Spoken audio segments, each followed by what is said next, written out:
Hello, it's me again. Apologies for my lack of a face right now. Sodding surgery is preventing me from sitting down, so in the meantime, this is the best you've got. But anyway, it's time to announce some awards. The winners will receive this trophy, which is something I can actually use my camera for currently. This trophy is of less quality than the games themselves. If the developers don't want the trophy, they're missing out, and I have more things to display on my shelf. But with all that said and done, let's get on with the awards. The winner of the worst free game is a Steam port of a geography-based game, noted for its forced paid subscription, and less features than its web version, a free game that technically isn't free and has been compared as a scam by its player base. The winner of worst free game is GeoGuessr Steam Edition. And speaking of Steam, the worst Steam game is an entry in a long-running franchise that had performance issues even for the best PCs, and was noted to include an overwhelmingly bad amount of AI generative content. Worst Steam game goes to Call of Duty Black Ops 7. Worst console game goes to a game that literally just won an award moments ago. A game that, according to Gamers RD, marks a clear downturn for its franchise and highlights just how badly it needs a break and a full creative reset. Worst console game goes to Call of Duty Black Ops 7. For worst adaptation, this award goes to an adaptation that consists of two bearded men goofing around in a sandbox world. This film also unfortunately popularized a chaotic trend on social media, consisting of trashing cinemas when a line was said. The worst adaptation award goes to a Minecraft movie. Worst decision made by a company, developer, individual person, or organization was won by a company that was nominated several times for this one award. Evidently, they made some pretty bad choices in 2025. But the choice voted as the worst by you was focused on a problematic future for when the next era arrives. The C-Dippo award goes to Nintendo for making Switch 2 keycards in such a way that they won't work after the eShop dies. The worst DLC award goes to a DLC that was reported by some Steam players to not even give the rewards advertised, and was essentially described as being a decent-sized portion of money to get absolutely nothing in return. Worst DLC goes to Battlefield 6 and RedSec Season 1 Battlefield Pro.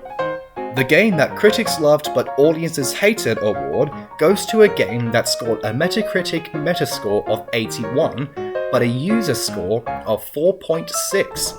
A game described by Xbox Era as a masterpiece, and noted by players to contain a boring open-world map, poor performance issues on both PC and consoles, and just being overall a bland experience. The game that critics loved but audiences hated is Borderlands 4.